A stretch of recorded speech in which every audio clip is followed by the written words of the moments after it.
Hello, hello. How are you? I'm Sharon Mary Ivanhoe McPhee, and I am getting ready with a pre-interview test with my scheduled interview with Joe SALLAS. I'm submitting this in my competition for CreativeCapital.com and the Telly Awards. And I appreciate if you would join me. Any questions I'll be able to answer along the presentation. And thank you for your attendance. I'm ready to go. Hi, Susie. I am ready to go. I'm so excited. Today is Judy Ivanhoe, my cousin's birthday, and I'm dedicating this interview today in memory of her because the book is partly about her. The videos are all about Judy and my Uncle Sonny and all the things that happened to him in this case. And finally, I get to reach for the truth, which is something that I've done in my paralegal studies. And I guess that someone just told me a while ago that I prepared all my life just to get to this point, to find the truth in these cases that I presented in my videos. Joe SALLAS is in video number 3 if you're curious. And following this video, I will be interviewing Arlojo Eagle, who took me in his 2-seater plane to go find my cousin Judy in Colorado. Joe SALLAS, well, he held our family's hand. He was the iron inspector during the accident that happened to my Uncle Sonny in the 1960s. And I have a number of questions. I'm getting prepared to answer him. And Arlojo Eagle, well, he'll tell you how frightened I was in the 2-seater plane. Leaving from Lansing Airport, we just left the Shannon's Landing pub and got in his two-seat plane. Hi, Davian! And we got in a 2-seat plane. We went flying over. Oh, yeah, I was scared. And he'll tell you, but I did it. And we landed in Colorado Springs Airport and we went looking for Judy. And hi, Max. And I'm anxious to find answers. And this competition means so much to me because I'm going through a lot emotionally to find answers, because it means a lot to my family. It means a lot to my competition. This competition, if you went to creativecapital.org, you would find there are so many people who got this $100,000 competition. Yes, they're all professionals out there. Way beautiful competition. If you look up narcissistic sister, you'll find the statue of a woman is about her pain and suffering, and she put it on stage artistically, and it's a masterpiece. And she's won the $100,000, and there's several videos on YouTube that explains all the different costumes that she had running across the stage. She would lift up her dress and she would different costumes. Well, I plan to do the same, but in 3 stages. 1, my traditional family. 2, my underground family. And 3, reality. Reality I'm facing today about putting this all together and making sense out of it. And finally, getting closure. I think that's what we need. I think it's what I need. And I dedicate it to Judy today because we were together and we went through the picture albums and photographs and all the 8mm reels of video. We just didn't have time to finish. But I'm going to finish. And I'm going to get to the truth, one way or another. They said all my education and all the time I prepared all these years to get to this is today. And although I was bawling my eyes out all morning and crying, and I lit a candle for Judy, and I would send my prayers and send my peace, I know she's here with me As a matter of fact, I know my mother's here with me. I know the spirit of my great uncles are with me. I know my great aunt is with me. I know that people, my great uncles, all of them, they're with us today. Because they were all there with us at the time. So things happened. And Joe, the person you're going to listen to, Joe was the inspector on the job site. And he's got a lot of answers. He's got so many answers that I seek. And it's going to be scheduled in the next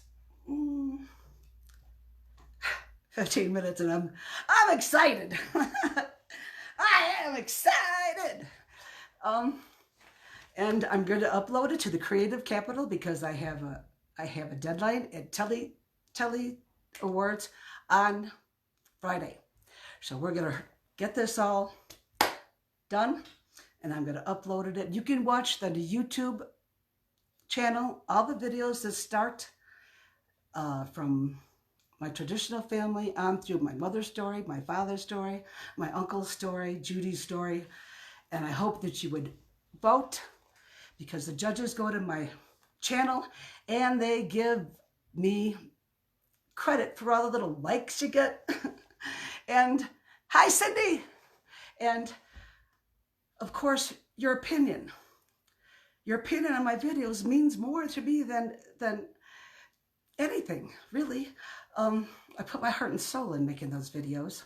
I put a lot of work in it. It just didn't start yesterday. I have a 25-page assertion of the events that happened that I gave to a competition last year. It was called Epiphany.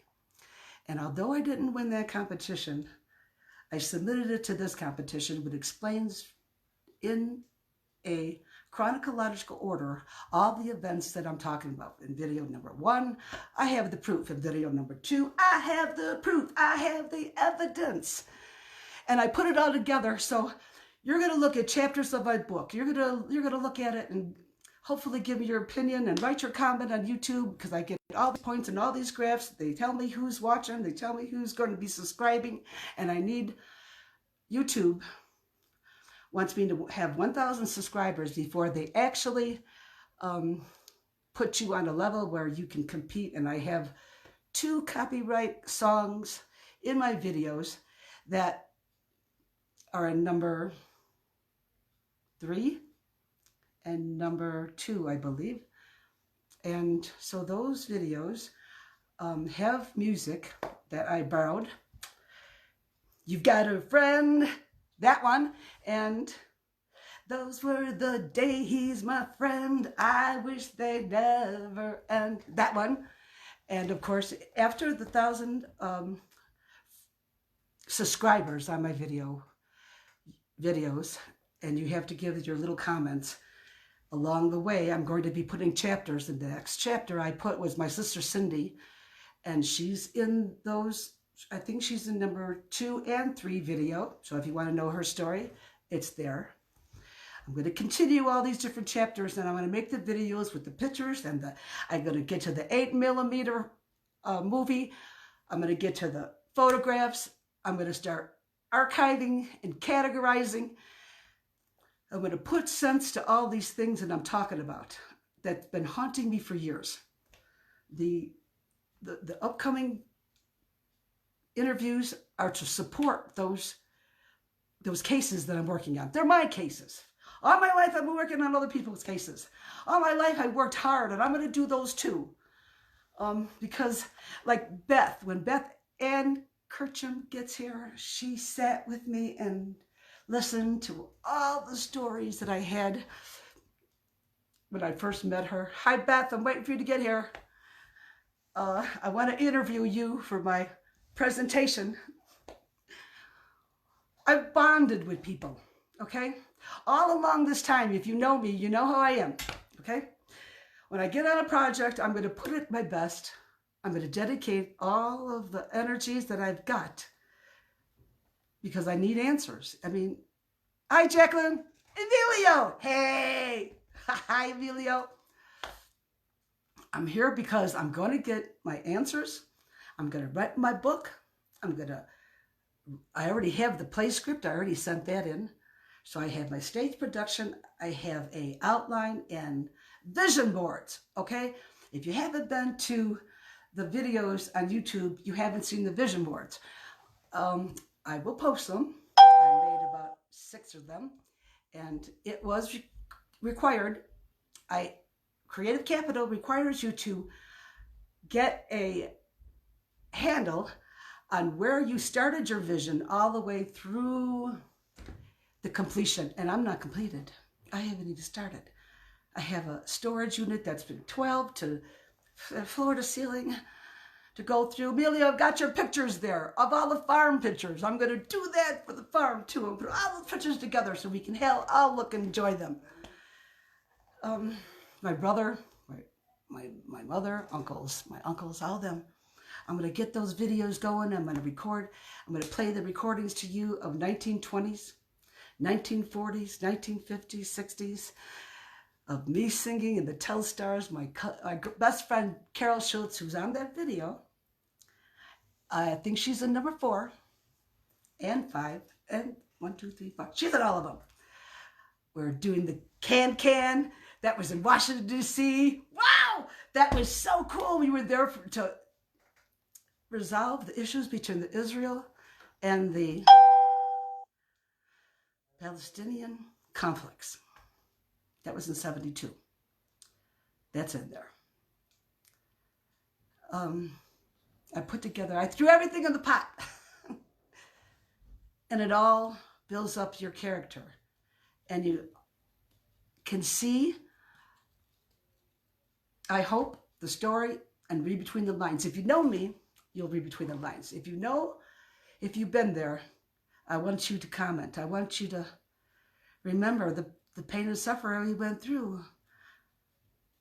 Margaret Ramos, I'm coming for you next. I want your interview. Michelle Kinney, you're next. I want your interview. Wayne Waisley, you're after. Aloha Eagle. Helen, please. The love for Judy. We have to have an interview. And I have all you on my list. But you can comment and help me along on the YouTube channel and make me points. And I'll be happy. I'm going to get there. Okay? I'm going to get to the end of all those stories that I posted in video number 3. I'm going to find the answers, and I am going to make sure that when I do, the people that are important to me in my life, the reason that I'm seeking these answers, are going to know. Because they don't know. You don't know. Family, friends, you don't know. I don't know. And I was there. So I'm working my through the motions. I'm working my through the crying. I'm working my through the doubt. The haters are going to hate. That's in my video too. And what happened? I'm here to face the facts. Come out of the closet. Face the haters. The haters are going to hate. So all my paralegal training, every time I went in front of a judge, prepared me for today. Every time I went to the court cases with my Uncle Sonny's family and all the union people in the construction site, I was, 11, 12, 13, 63, okay? It molded me to want to go into law. My Uncle Sonny's case, my Uncle Victor's case, my mother's case, okay?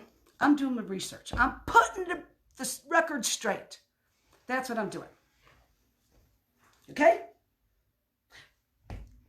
The haters are going to hate. My son, who supports me in this, actually is one of the collaborators on my project,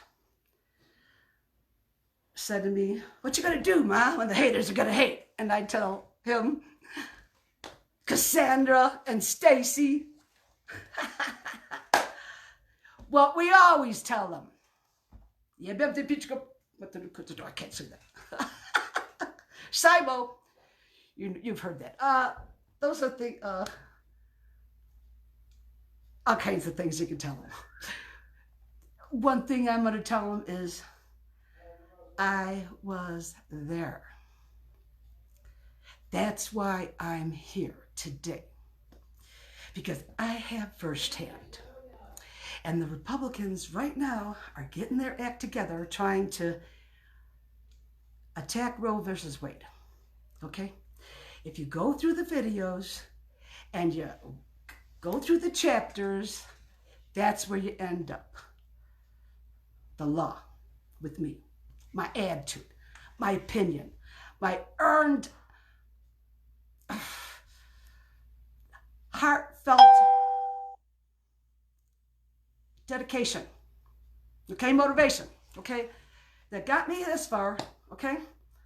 All of those things that happened in the video, that, you know, I went to college and I wrote my dissertation on the events that happened when I was 8 years old, and Wayne Waisley's brother Ronnie was there, and Victor Savazza, God rest his soul, was there when I was walking down the street and my neighbor ran up to me, called me all kinds of names, went to punch me, and Victor Savazza took the punch. No, I'm sorry. Ronnie Waisley took the punch. I ducked. She's yelling at me, telling me I was a nobody. I didn't have a father. I didn't have him. Ivanhoe shouldn't have been my name. I cried. I turned around and run. Victor and Ronnie distracted her. That's the story. If you watch the video, you'll see that. I'm sorry I'm a novice. All those writings I put in the pages, you have to pause them to read it. I had to get everything plowed into a 3-minute rules, okay? But yet get my story in 5 videos. And the first piece of evidence I gave was the writings that actually Stacy helped me on, and the Epiphany. I can't publish that yet because it's still in competition, and you're not supposed to be, everything is supposed to be unpublished, original music, original songs, original writings. Oh boy, I have everything that's original, I tell you that. And I'm going to prove it. And I'm going to find the answers as I go along to prove it. And I've got support now. Okay, I had a bit of a fallback before, but I got support. And I got confidence, because the people who want to tell the truth and want to help me tell the truth are going to. Joe SALLAS is minutes away from calling me, and we're going to start that video. I have everything set up on Zoom. He's going to answer the questions about the construction accident in 1963. I need my answers. My uncle's case wasn't the only case. So many people died there. So many people suffered there. I took the one that Rachel Maddow wrote on, and I have a picture of the book that it was saying high-rise, stories in the high-rise, okay, and we're talking about the 60s, and the author was doing her work and taking all these conversations with people that lived in the Robert Taylor homes. That's the building I'm talking about, but she did this throughout. She was beaten, raped, and this is in 2000s. And then the other young lady I'm talking about was thrown off a building. To be exact, the 7th floor. Survived, was raped, beaten, survived all these years. Her parents, long story, it's in the video, you can read about it. Her parents sued City of Chicago, got $100 million, and then turned around and sued just recently, 4 years ago, 2013, and got $22.5 million. She's a vegetable, and they take care of her. My uncle only made it for 5 years in his accident at that building. I also have, in addition to that, the construction demolition. She happened to have the same accident at that building where my uncle was, and he was there in the 60s and built it. And I'm doing the story, how ironic is that? And I find this information, I cry, but I'm going to get through this. And with your help, I could get through this. I need 1,000 subscribers, and I already have like, how many Facebook people? If we're all subscribed, and you ain't got to pay a dime, just subscribe.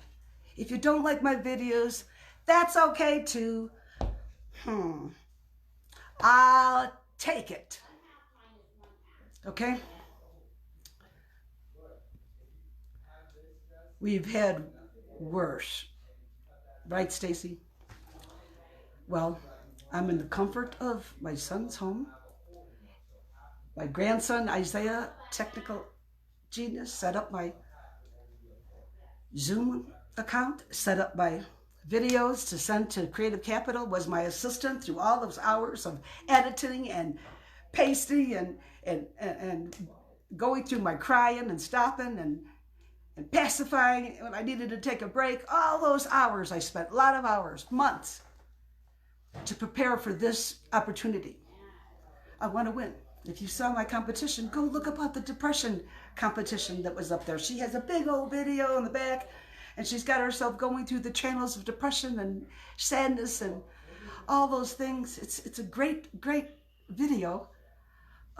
It's on creativecapital.org. And these people were genius artists. I don't claim to be.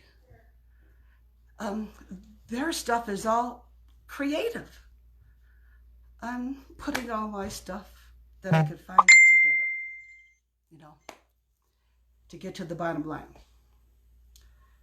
And hopefully I'll get my stage production, I'll get my movie, I'll get my script, I'll get my songs, I'll get my closure.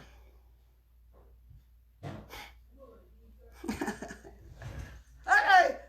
And haters gonna hate. And I don't care. I faced them in Springfield when I stood on the State House lawn, burnt my bra, did a speech with the Now organization. That's in there too. I stuffed that in there. And what else can I tell you? I'm not going to stop. Chapter after chapter, I'm going to play the 8mm videos soon because those support the location. They support the time. I have my 1960 white Thunderbird where we used to drive around, me and Carol and Carmen Morales, Cresco. Yeah, we used to drive around. Who else I used to pick up? Oh my God, you know who you are. Yeah, I have all those videos. You know what kind of video I got? Oh, I've got some blackmail videos too. Those are going to be fun. But I have some really serious ones. And the ones you're going to see today are very serious. It's going to tell you about the ironworker job and the construction job, that you have to have the skills to be in the construction business and be an ironworker. That your pals have to trust you, because being up there in those buildings, you have to know that you could trust the next guy. The next guy has to know that he could trust you. That's the name of the game. In 1960s. Hi, Beth. Oh, your ears must have been ringing. I brought you up 5 minutes ago. Hi, Beth. So what I'm doing today is putting those chapters together. And the next chapters that is going to be after Joe's interview. Joe's interview is going to cover all those construction sites that the Chicago Housing Authority put together in the 1960s. All of them. I can't tell you all the stories, but all you had to do is Google them if you're interested.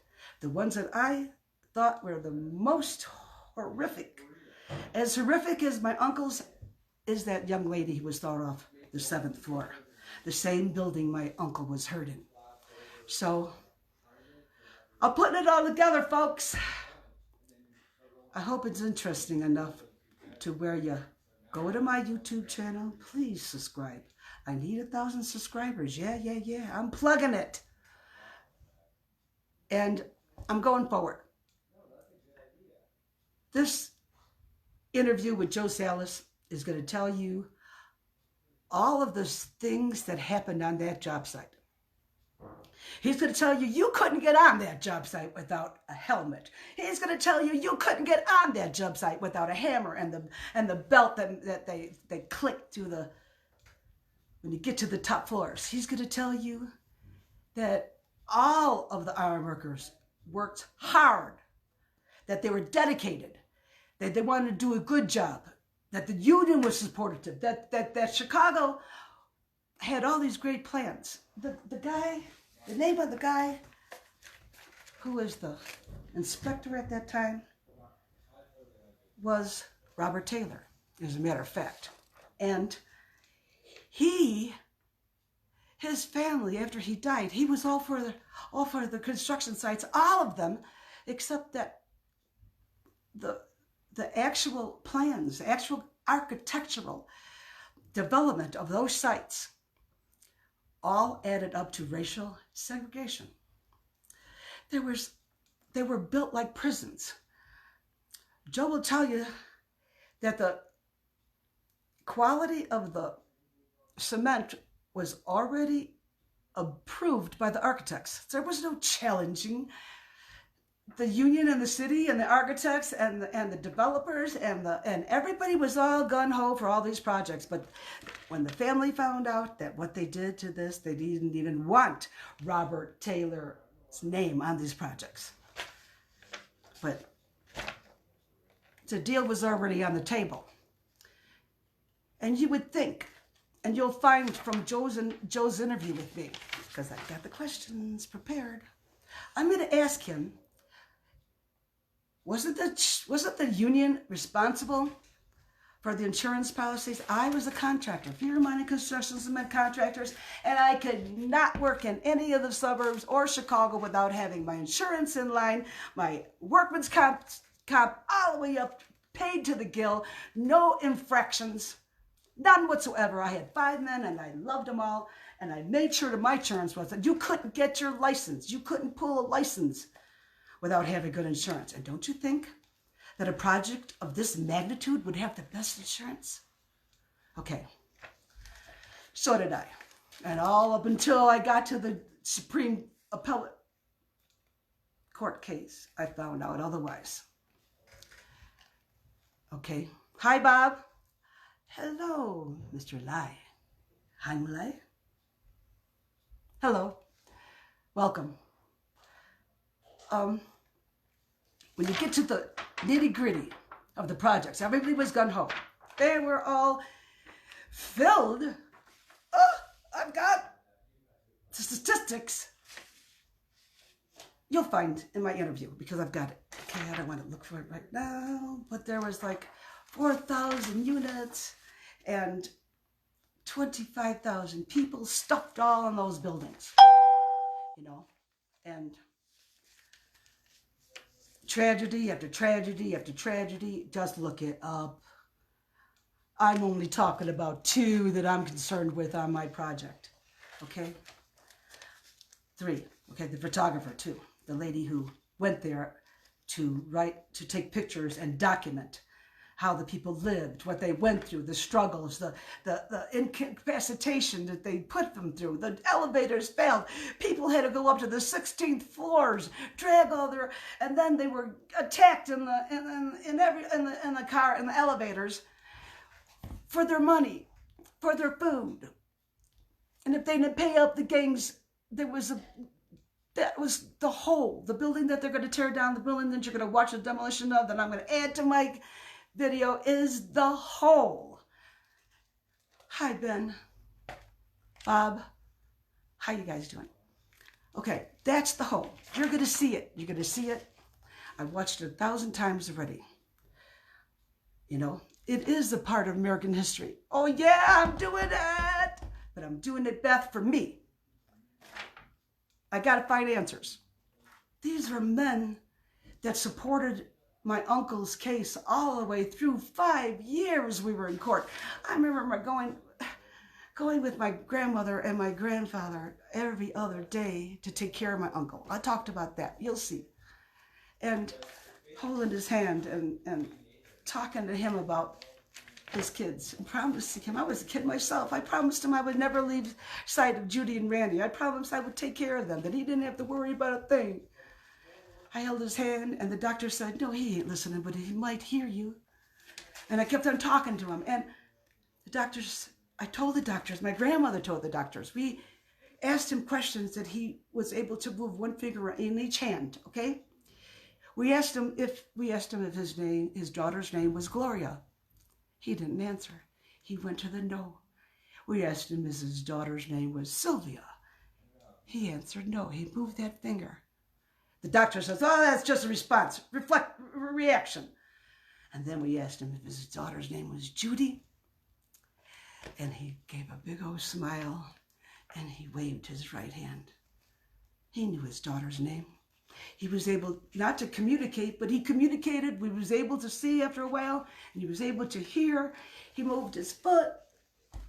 But that was progress. We thought he'd come out of it. He was in a coma. They said coma for 5 years, but I remember talking to him. When he came out of it, and I don't have all the records, but when he came out of it, we communicated. And I'm never going to forget those days. And I'm going to tell anybody who will listen. They wouldn't let Judy and Randy up there because they were too young. I was there for them. And I did. And you'll find our Loho Eagle is the guy who took me to find Judy, because after Judy's father died, she lost it and ran away. And my mother paid our Loho Eagle, who was a seasoned pilot, to go take me to Colorado to find her. And I did. We did. He happens to be full-blooded Indian, and wow. Right from the Colorado Springs airport, he'll tell you that we went straight to where he knew that she would be. I have other witnesses that were with Judy. I'm going to interview. I'm going to follow you along my story, and I hope that you follow with me because I need your support. I really, really do. I don't want to cry through this. I want to win through this. I'm going to take apart every chapter. Breathe it again. When I go into my storage unit, that big storage unit, okay? And I go through a box. I wrote Facing Challenges. I sent that essay in. That's also, I sent that into fountain.com. Facing Challenges was about me moving here and bringing all those things and taking them to a place where I was staying, Mystic Portal, where I met Beth Ann Kirkham. And I was robbed of my mother's diaries and special, I know now after I went through a lot of my stuff, records, and about 400 pages of my mother's handwritten graph, music, and lyrics, 1940s. I never took a picture of them. We were putting together the video on all these projects, and I had everything all over everywhere. And my vision boards, I have none of it. No, it's all gone. I never got anything back. My friend is still looking for it. My friend lost her memory of where she hid them, locked them up, she said. Don't worry about them, she said. I'll find them. Well, I'm waiting for her to find them and remember, and hopefully someday I'll get my diaries back. My grandmother's diaries, 7 diaries is missing, and all the music. So, but I got it in here, and as soon as this coronavirus goes away, I'm a certified paralegal. And I'll get to that chapter on my own terms. In the meantime, these are the chapters I'm working on. And I'm going to find out today, and I'm going to show you how I got to that Supreme Court case. And that in my interpretation, and Neil Spector, I said that he was interested in looking up the case, and he's an attorney on Facebook, and I appreciate his comments. But it's my interpretation, counselor, that, hi, Simo, hi, it's my interpretation, counselor, that the insurance companies that fought in that appellate court case shafted my uncle. The insurance company said that he wasn't his injury wasn't covered under the policy that covered the company that he worked for. Bottom line. Okay? That's my interpretation. Now, Counselor Neil Spector, tell me if I'm wrong. But they denied the claim. It was a $1 million suit. That's in the video. All you have to do is go to number 3 and you'll see my Uncle Sonny is one of the most important cases that I have, that I'm following, that I'm researching, that I'm going to prove to you. You know, insufficient evidence. They had all the iron workers testify. They had the union come and fill the courtroom and fill the hospital. They had to kick everybody out because it was overflowed. They supported my uncle, and then this happens. Now I look back and I wonder, could this happen again, or did it happen again? How many other people are hurt on this job site? How many other people are hurt on the other job sites? I don't know. I can't cover it all, but if you look back, and if YouTube will tell you, they got all kinds of gang warfare and shootings and killings and robberies and Look, I'm not here to change this history, okay? I'm making peace with it, because the trauma that I went through at the hospital, the trauma that I went through in the courtroom, the trauma that I went through all the way up until today, chasing my cousin down, seeing the grief that she suffered. She was way stronger than me, way stronger than me. Her grief overwhelmed her. She had a harder life after that. It was tragedy after tragedy after tragedy, and she was way stronger than me. Judy Ann Ivanhoe, today she'd be 67. Happy birthday, Judy. I'm going to show you all the trips we took. I'm going to show you all the fun we had. I'm going to show you that her life was, on the one hand, my traditional family supported everything Judy was about. Nobody gave up on Judy. Least of all my mother, who told our Loho Eagle to take me to Colorado Springs to find her and bring her back home to our family. You'll find that in that video. So here I am, getting ready for this chance to interview the iron worker who's an inspector on the job site at the Robert Taylor Homes in 1962, I believe, because my uncle was hurt in 63. The iron was already up. You'll see the crane elevators get up. You'll see two handsome men, iron workers. Pictures are borrowed from Google that'll show you the time, the sign of the times. Their gear that they had to have even before they went on the job site. Everything was specified. Everything was professional. You ever hear Joe tell the guys were all professionals? But yet you'll hear Joe tell about this accident where the crane lifted up what they call a billet, 35 pounds, and dropped. My uncle was on the ground. He was walking, and it hit the back of his head. And he was rushed to the hospital. Mercy Hospital, 5 years, in a coma. Turbulent times, Beth, yeah. But it made a great impression on my future. Because here I am today, still remembering it like it was yesterday. When I go into my storage unit, I actually relive all those moments. When I pull out my chest and I go through the paperwork and I see these newspaper articles of my father who robbed a bank and how he tortured my mother mentally when she got pregnant and he ran off. Nice guy. I'll be back, Mary. I love you. I'm going to go get some money and we'll get married and never live happily ever after. And he made the promise and said he'd be back, and he went and got some money, all right. You'll see that in there, all the newspaper articles. He went and robbed a bank, took a gun, robbed a bank, and stuck the gun on the face of a teller. It was her first day on the job, and he got $1,836. $86. And he got away and ran to pick up his girlfriend, Rose. And they went and caught a plane to New York City.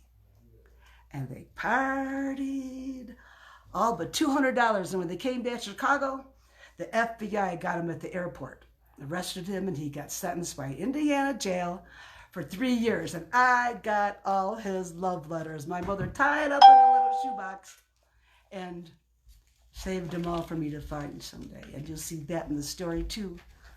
And I've read a lot of them, but you'll see pictures of them. And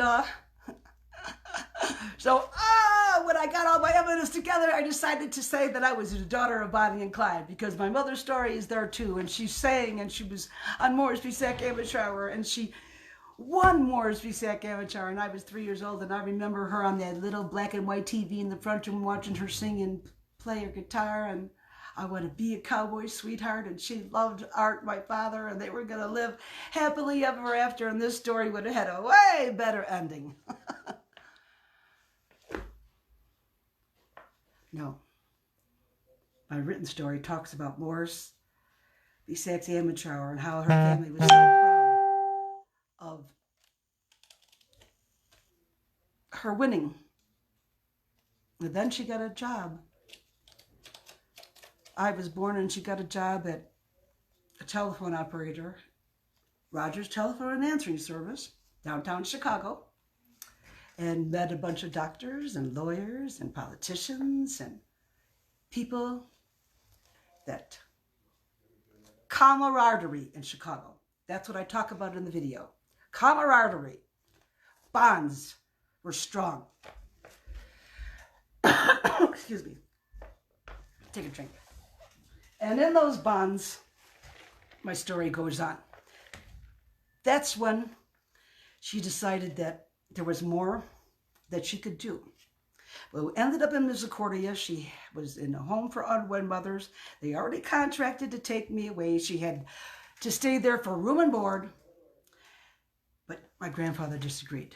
He used to tease me and said he put me under his coat and he stole me out of there. But here I am today, telling a story. And going to prove as much as I can all the way through. I need to document it to prove to the naysayers how really determined and motivated I am to get those naysayers to back up 10 steps and understand the truth. You know, I don't care if you believe it. I'm going to believe it. I'm going to get all the facts going until I believe it. Okay? And hopefully I can convince people. Monty, hopefully I can convince people that these ending justice videos that I'm going to tell you about aren't justice videos. It was the justice that was slammed down our throats. It was the justice that when I grew up, I never understood. I never understood. How could this happen? I want you to ask yourself, how could this happen? Okay, Mayor Daley was a good mayor. He had everything going for himself. You know, how could this happen? It happened. I'm going to show you it happened. Step by step, inch by inch, story by story, emotion by emotion. I'm going to show you. These justice videos are just the opposite. Counselor, I hope you get to this point. I never got over these injustices. My sister, you'll see her video. They left her. They got her a job when I was working in Springfield for the Senate, between the Board of Governors and colleges and universities and the General Assembly. While I was there, they took my sister and put her on a bus and put her out for training at a place called the Blue Cap Workshop. And they gave her a job to make masks. hospital masks, okay? You put those little things in there, and she passed me along. All the mentally retarded workers worked for pennies, and they got lunch, and it was nice. And then one day, the bus driver didn't watch her get on the bus, and they left her in Chicago. She was beaten, robbed, ran around the city of that area for 3 days. The bus driver said, yeah, we brought her back. Oh, Tinley Park, Illinois. It's called the Hollow Development. We shut them down. I had to fight for legislation for Richard Kelly. You'll see that in the video. Richard Kelly, my senator, wrote a letter, started the House of Representative investigation, and shut them down. They told my mother they were draining the swamp from my sister's body. That's what they told the senator. And the senator says, oh, what? He called me up at 2 o'clock in the morning. This happened. And I called him and told him what happened. We were like back and forth in calls. And the proof is there. Read the letter. I have it in the video number 3. Okay? Cindy was found 3 days later. In those days, you didn't sue nobody. I wasn't old enough to sue nobody. It was all shoved under the table. And we lived with it. We lived with her being raped, beaten. Just another statistic. No charges filed. Nobody was caught. She was mentally retarded. They didn't care in those days. You were damaged goods. Okay? So we lived with it. And we supported my sister and took her out of Hollow Development. She went to Springfield. She lived in Lincoln, Illinois. She went to Hollow Development, and then she went to Kankakee, where she lived for a while, and now she's in a group home. The video that you're watching of me and my sister having a happy moment all the time that I sang to her, they were telling me that she doesn't talk and she doesn't sing anymore. My sister used to sing in the church choir. She used to sing all the time. She was a yacker. We have that skill. And she clammed up within the last 3 months. She's depressed. Maybe it's a medication, I don't know. But I sang to her, and I'm going to sing to her again. I know I'm not a very good singer, and I don't care. She remembers those songs because I have them recorded. And then when I get to play the reel-to-reel recordings to you and play it for her, she's going to remember. It's going to trigger her mind. I'm going to give her some happy days. And the nurse that allowed me to have that communication with her, that video, was a blessing. I thanked her and thanked her and thanked her over again. Cindy and I are learning a new song. They have a book where I sent her that had a little card, and it said, you know that she's wonderful. Yes, she is. She's some kind of wonderful. Yeah, yeah, yeah, yeah. Well, I told Cindy that her and I got to learn a new song. You Are My Sunshine. She knows that one. I sang Cindy, Cindy, oh Cindy. She knows that one. And You Ain't Nothing But a Hound Dog. I sang that one. She is. She's going to remember, and I'm going to help her remember. And she's part of my story too. Judy, Cindy, Arlojo Eagle, and Joe Sallas is next. And I really appreciate you supporting me in my projects. The Telly Awards, ooh la la. I applied to the Telly Awards. Social cultural video. My challenge, to step up to the plate, to make a difference, to voice my opinion. I've been doing it all my life. Anybody that knows me will tell you,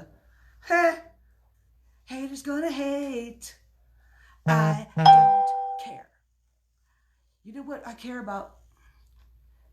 Is setting the record straight. And in each chapter, I'm going to do just that. And I'm going to do it. Without my last partner, I'm going to put together the same concentration that I started in this program for the Creative Capital Awards. Hello, judges. I'm doing this. You see, this is the ongoing project. The judges come to my YouTube channel and they look at it. They see the likes, guys. They see the comments, guys. They see the support my family and friends are giving me. Yay. And they make all these graphs about who's watching, when they're watching, how many females are watching, how many men are watching, the graphs of when they watch, what countries are watching. Hi, Brian Hands, my friend in the Netherlands. And I also know the world's two oldest prostitutes in the Guinness Book of Records, because I danced with them and I partied with them in the Netherlands, and that's in there too. And I'm trying to reach them right now. I'm trying to find them. They're all over the internet. You could go to the YouTube and find they are two twin sisters, and they worked on the red light district in Netherlands, and I was in there for some other business, and I met Carol, and Carol Schultz and I went to the museum, and I went to do my business. I had business with the Den Haag court building, Milosevic trial. I snuck in to go visit in Den Haag, Netherlands, and then I went to all the hostels, and that's all in there. It was a fabulous trip. Dennis Hoffman, Museum, the Death Museum, that's in there. And I have real pictures from Netherlands that we took. I have videos all over of all the hostels I went to. Woo-woo. I went to a hostel that had some good-looking guys there, and this is in the 2000s. That was sexy and beautiful and skinny and gorgeous. And I went there and tried to get in and go see these hostels. The guy said at the door, said, "Lady, I'm sorry, you're too old." I'm too old? Okay. Well, I'll just go back to America and tell them that I wrote a little story about the ones that didn't want me to write stories about them. Okay. And I would leave, and he'd go, no, wait a minute. You American? And I went, of course. And he goes, come on in. So I got to party with all the young people, and I got to listen to their, even half of them spoke French, and I didn't understand a word they were saying, and I couldn't read the signs, and I'm half blind, and I'm deaf as could be, and I partied so hardy that it was an experience that I'll never forget. Amsterdam, if you don't put it on your bucket list, I tell you, you're missing out.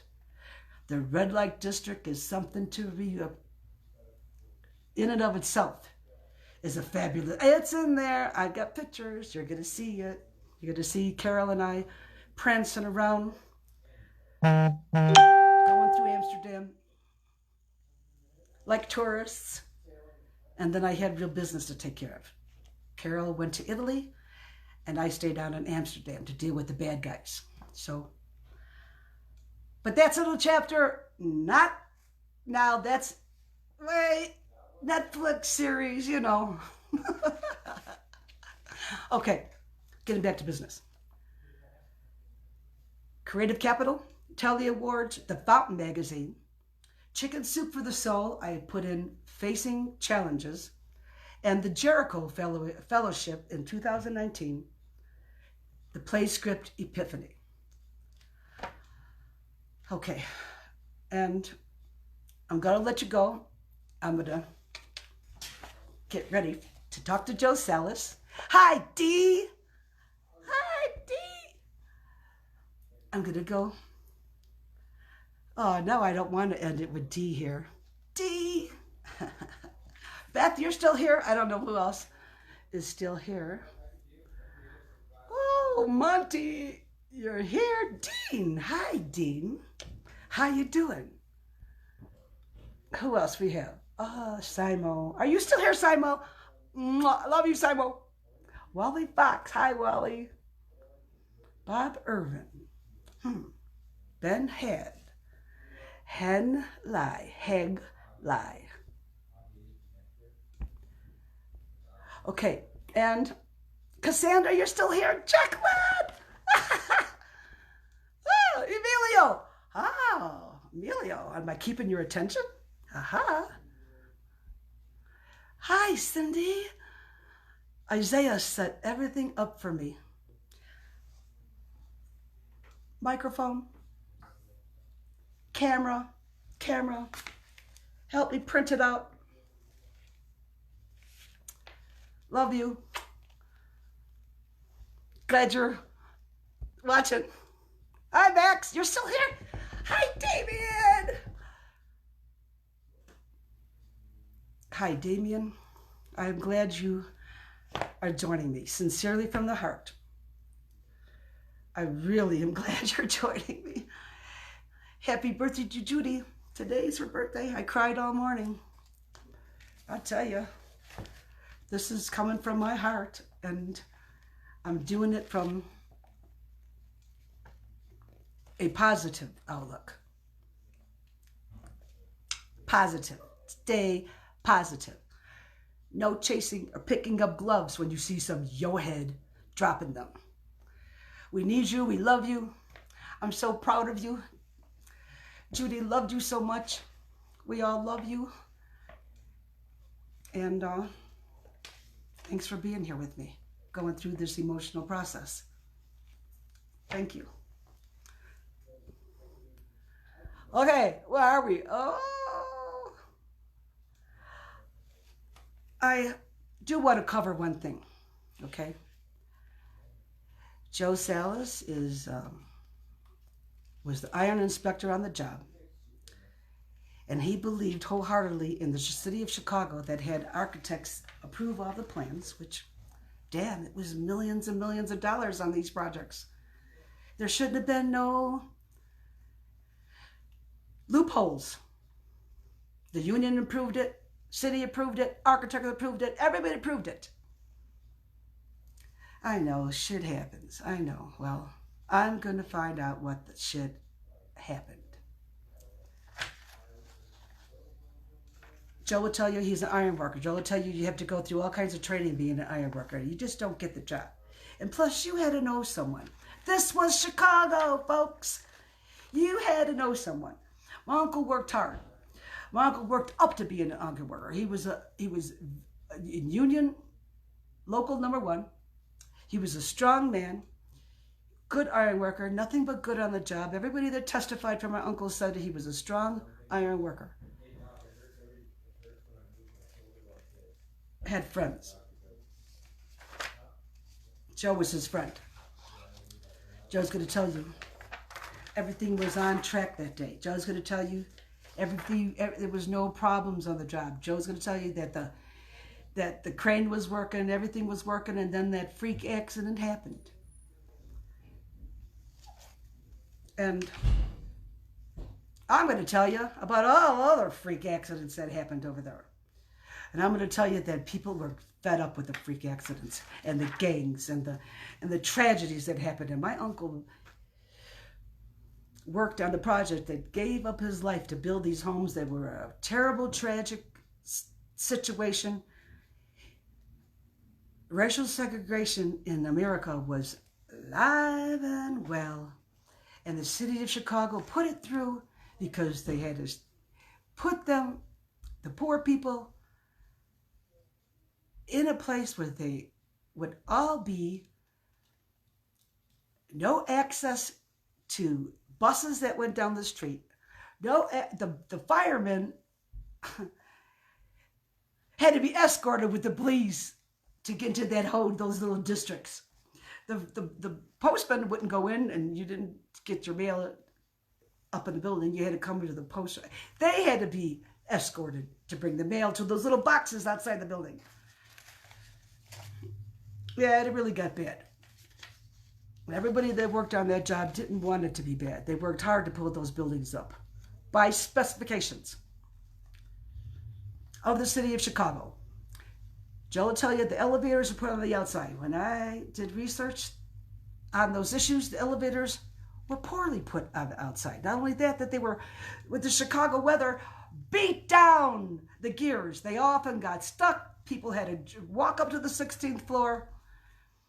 Tragedy after tragedy, rape, robberies.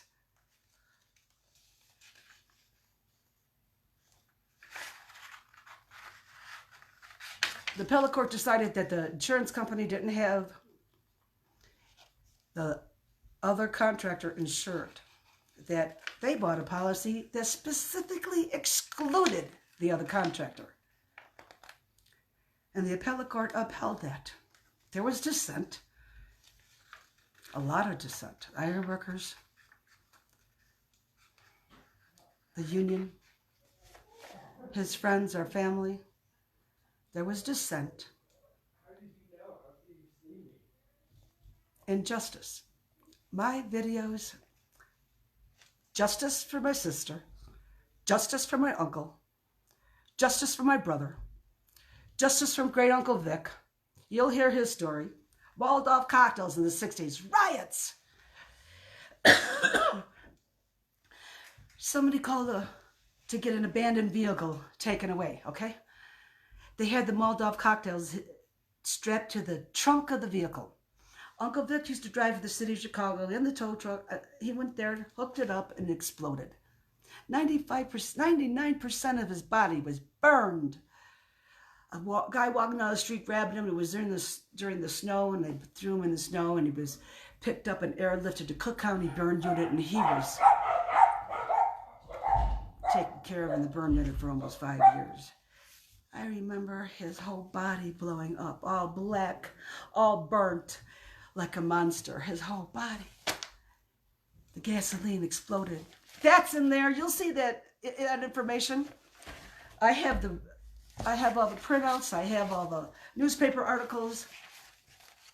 And he went back to work. He never sued. He got workman's comp, yeah.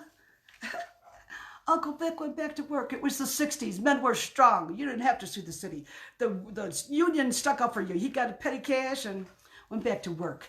And his face was scarred and his neck was scarred for the rest of his life. I got pictures of Uncle Victor. He was a gorgeous man. All 5 of his uncles, it's in there. They all went to Normandy. They all were heroes for World War II. They all were my heroes, okay?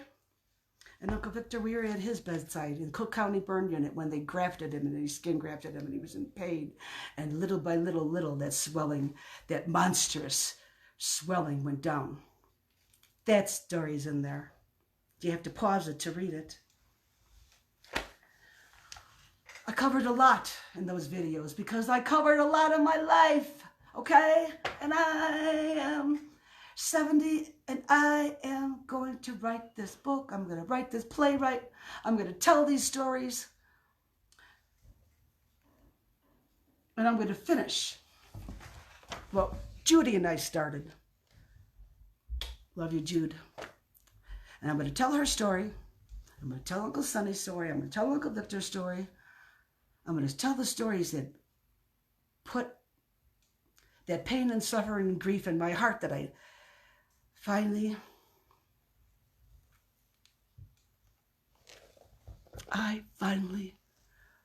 will come out of the closet and face it with you, hopefully.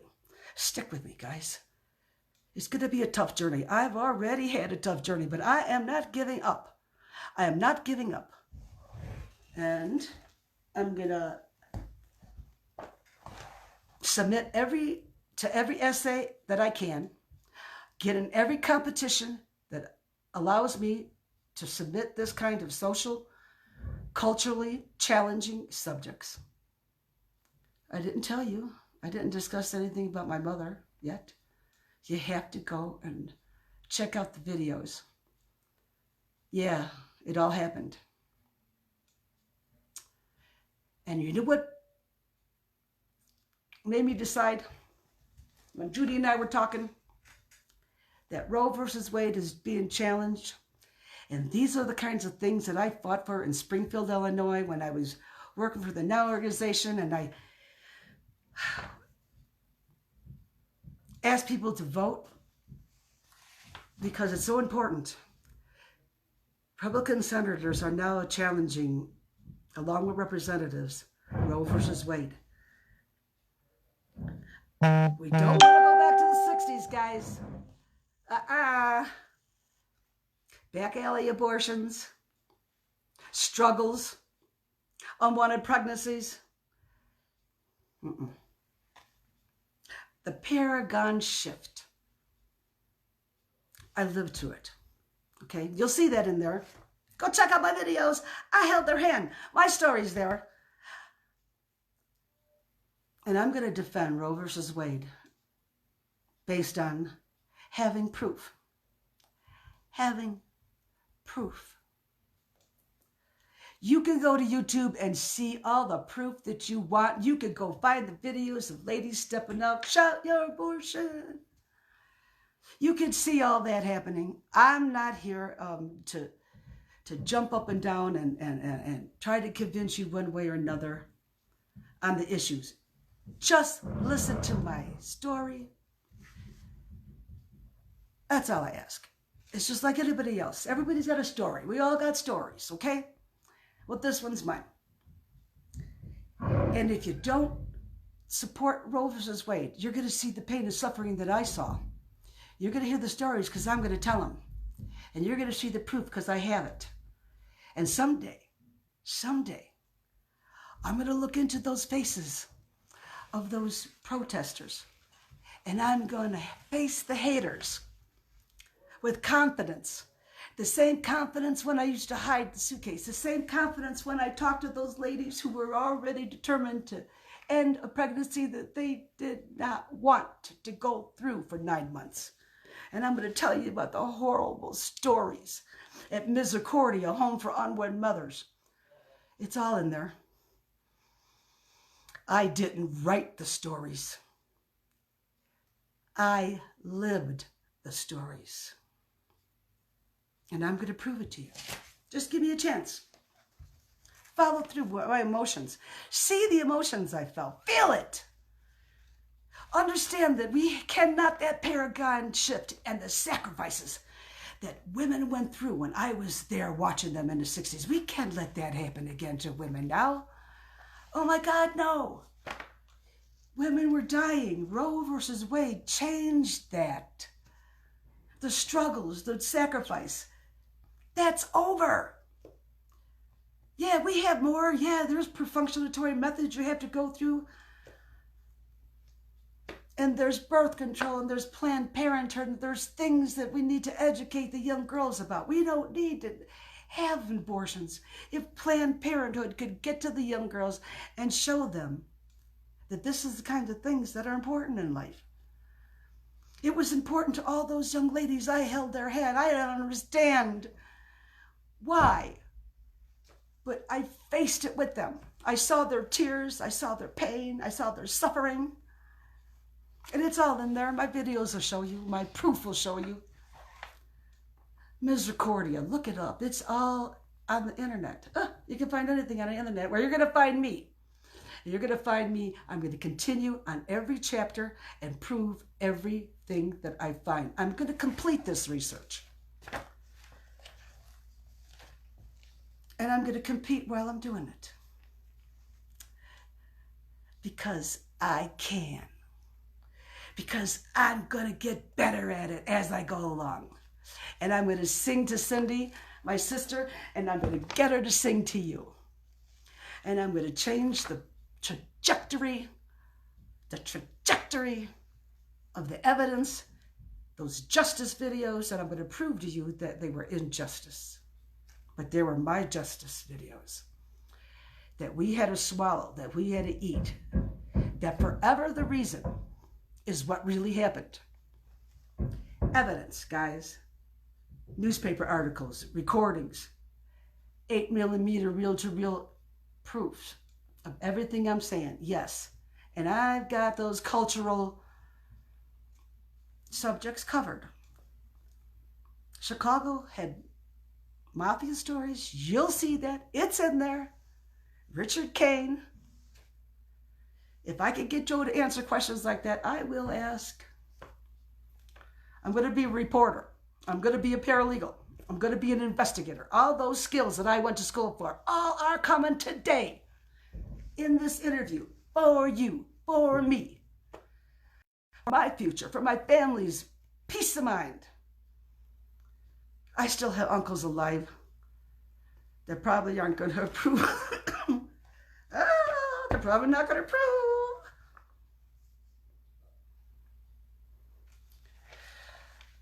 Yeah. But I'll tell you one thing. I have the determination to prove all the gossip was wrong, to prove all the bullshit between the storylines was nothing but bullshit. And I had to eat that bullshit. And I had to face that bullshit all my life. Well, I ain't facing it no more. I'm determined to get to the bottom line. And I hope you'll go with me. And you make up your own mind. I just wanted you to see through it. I want you to feel it. I want you to relive it like I'm going to. Because when I'm in that storage unit and I go through them boxes, it's only me. And I relive every damn second. I'm back on that construction field. I'm back in that courtroom in front of those judges. I'm standing with the union guys, crying, not understanding what the hell they were talking about. When you see the construction guys in this job site, you'll see the devotion and dedication. Those buildings went up, but the purpose behind the building, even though the intentions were good, did not result in what happened. Okay, it's just a story. Ooh, but it's my story. And it affected me all my life. I wrote about it in college. You'll see that. It's there. And I'm writing about it now. And I hope you'll support me.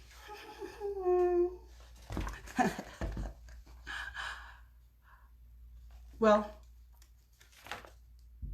I've got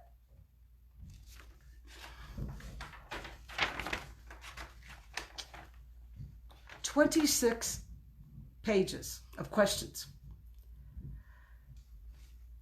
for Joe SALLAS. I've already prepared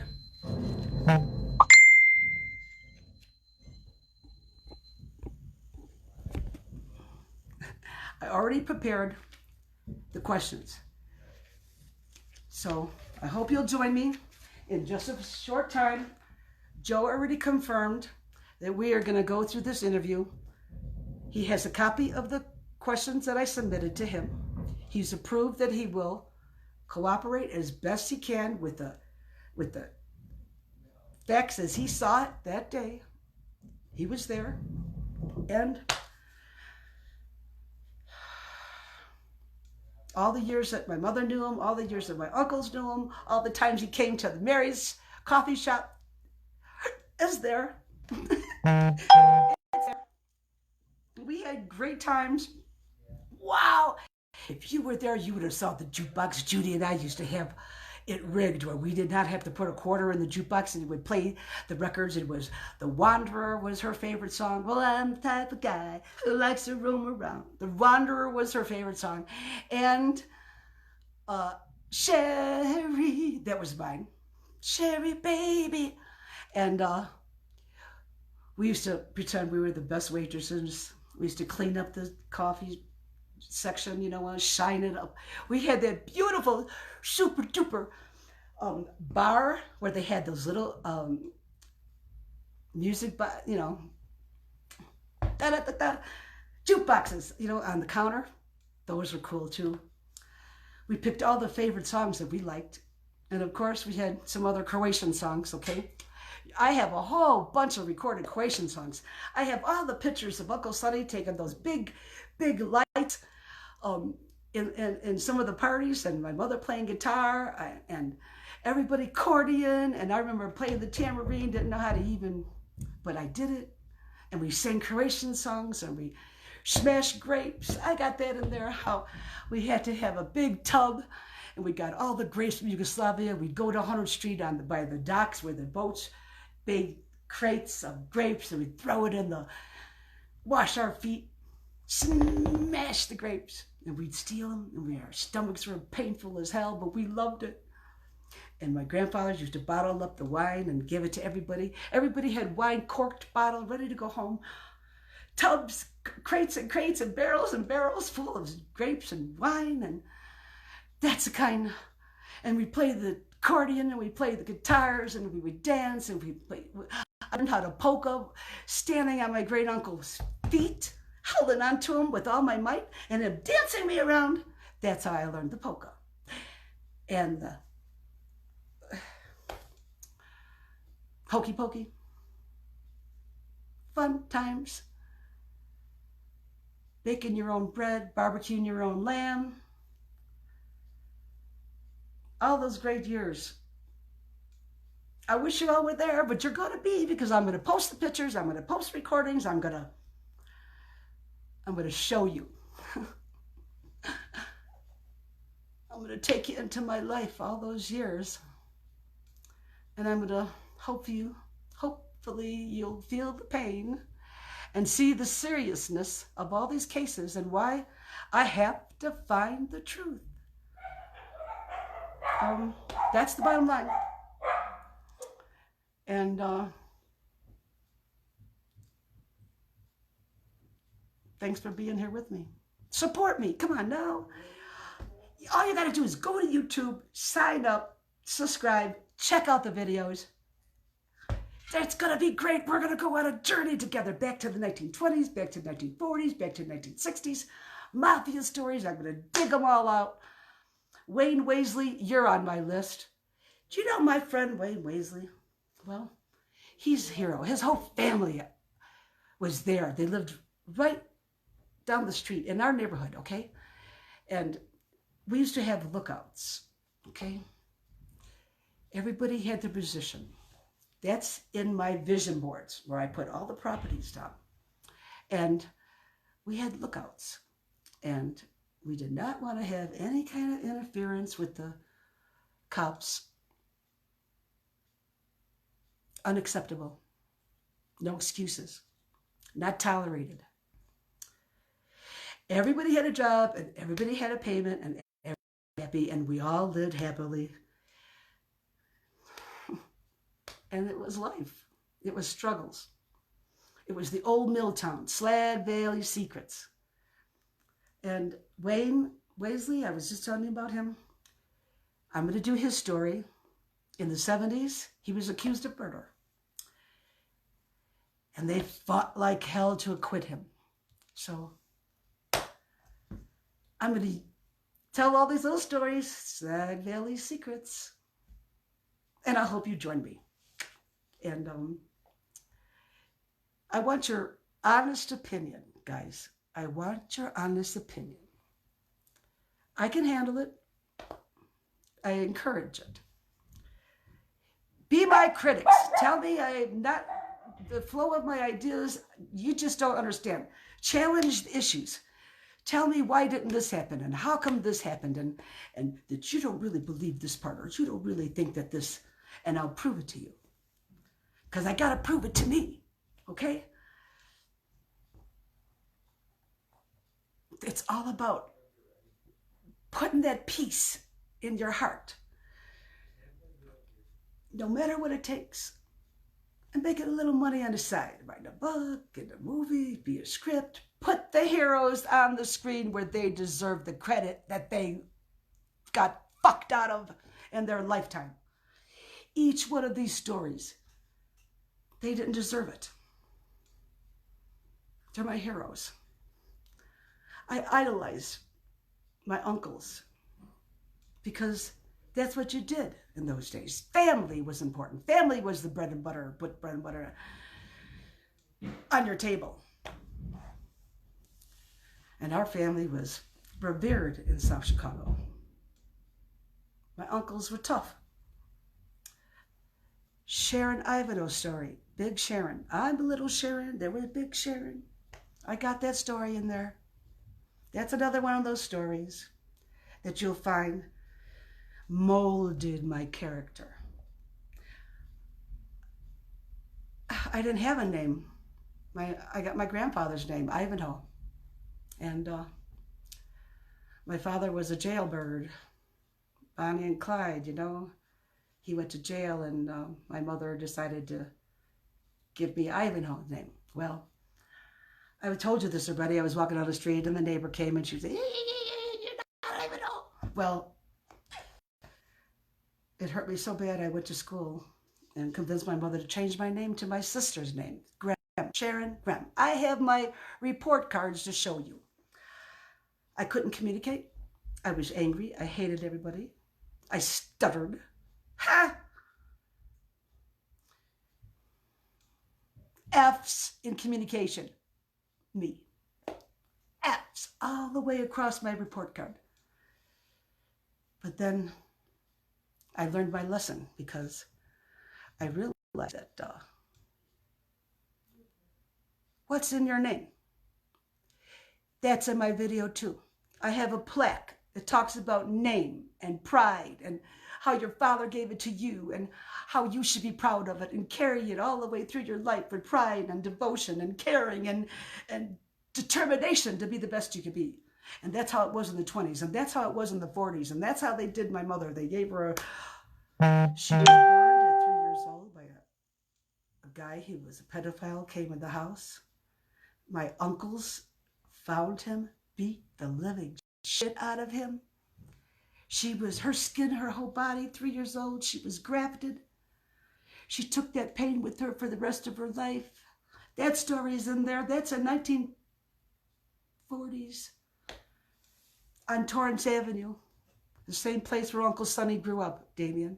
Same place where my grandmothers bought the property. They bought property on the SLAG River. That's there too. We had 100 acres. We had fishing, we had crops, we had animals, we had a house there. They built it themselves. And then the city of Chicago took it away for eminent domain because the war effort. They had all the steel mills were making iron for the war effort, and they put them on barges along the SLAG River, and they didn't want anybody on the SLAG River. No more fishing, no more farms, no more. And at that point, all our uncles were off in Normandy. Okay. So just my grandmother and Aunt Teresa and my grandfather and my grandmother were there on the farm. All the had to be sold and all the animals, all the crops, everything was gone. And they bought Torrance Avenue. 1002 and 1004 Torrance, and also the lots behind on Hoxie. I just sold them. They're gone. We sold them. Family sold them. History is all about how you look at things, I guess, you know. So they moved to Slag Valley. My grandfather worked for the railroad. All the uncles, when they came back from the war, they all went to the steel mills. Or we survived. We survived hard times just like everybody else in Slag Valley. Slag Valley was a great community. There were jobs. There was churches. We went religiously to churches. I was a part of Sacred Heart, St. Kevin's. We had all the thrills anybody could want in the 60s. I had a T-bird, and I had the keys to Uncle Vic's tow truck. And I used to steal the tow truck and go bail my friends out who ended up in ditches in Kellyman Park. They know who they are. $50 in those days was great, towing out stranded people in the ditches at Beer Can Beach. I got stories. I got pictures. I got pictures of, I had a flat tire, okay? Blonde in those days. No jack, no spare. I had all my boyfriends come. I was on Indianapolis Boulevard, 100 sticks, and they all came to lift up my car and change my tire. My heroes. I got a movie of that. There's no sound, but you can see these guys getting there in the front of the car and lifting it up. And and in those days, since we were young, growing hippies, we had pajama parties, and I have all those movies, and I have all in Cal Park. My girlfriends, we had a convertible. I was on the back of the car taking my movies, and all the girls were running down Ewing Avenue on the east side in their negotiations, and I got all those pictures at 2 o'clock in the morning. I can't wait to post those in my videos on YouTube. You're going to have to follow me, guys. I'm working for that creative capital. I'm working for the Telly Awards. I'm working for competition. I'm working to give you the chapters as I go along writing my book, and I hope you go with me. Okay. Any questions? I hope I covered most of it. I tried to think of all the subjects that I covered. The last two videos, the song that you're going to hear, Mama, Did I Used to Be Like That, was written by Marianne Louise. And she wrote also the next one, Daddy,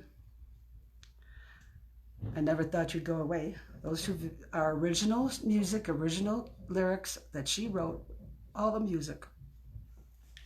And they're in the last two videos, video number 4, video number 5, in the storyline. And thereafter, you'll see all those issues in number 3, the video number 3. All those little cases that I have plastered on the screen with flash, fancy typing. That all describes those issues that I am going to dig through my storage unit and find evidence for. That I'm going to dig through the archives and prove my point. Get it over with. Find the answers. Set the record straight, my mother used to say. And I am so determined, Damien. And I hope at the end of this, I'll answer some questions for you. Pride in the part of the family that we never knew.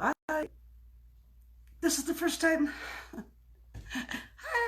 that we're meeting in person. You and your daughter was the pride of Judy. Okay, I want you to know that. Okay, and I'm going to get ready for my interview, guys. It's been great. I'm glad you gave me your time. Thanks so much, POF. I got some wannabes.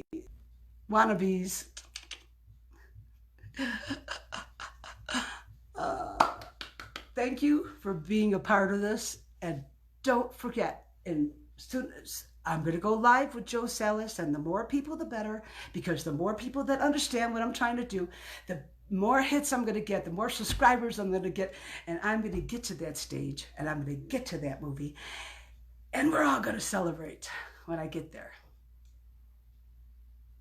Sounds good.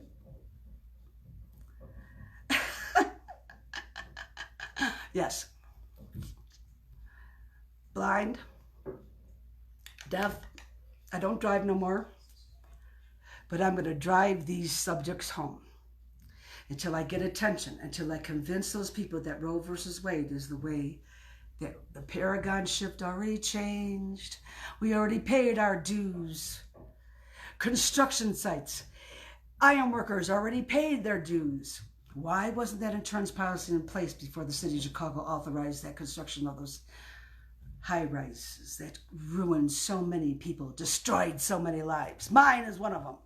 Ours, Damien, was one of them. Okay, so you're going to see my anger, you're going to see my tears, you're going to see my anxiety.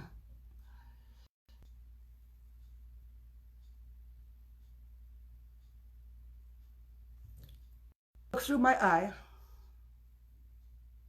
and know that I'm going to try and give it my best shot. One of these essays, I've got to win. One of these contests, I got on Shout Your Abortion. I sent them a message. I went to the Women's International Society. Somebody's going to hear me. You'll see on my page all these different opportunities for authors and artists and recording studio, voiceovers, all these things. I'm going to apply to every one of them. Every last one of them.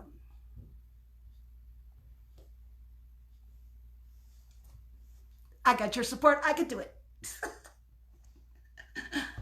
Okay, bye. Pay attention.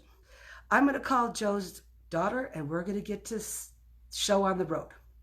I have to file. My deadline is Friday, and that's why I'm pushed to the level here. I'm pushed to deadlines, and I'm a paralegal, and I have to work on deadlines. So I'm not stopping. Come with me. Join me. Joe Sallas. That's the next video. Thank you so much. Love you. Mwah. Hug, hug, hug, hug, hug. And stay safe. I got my mask, my hippie mask with all the flowers.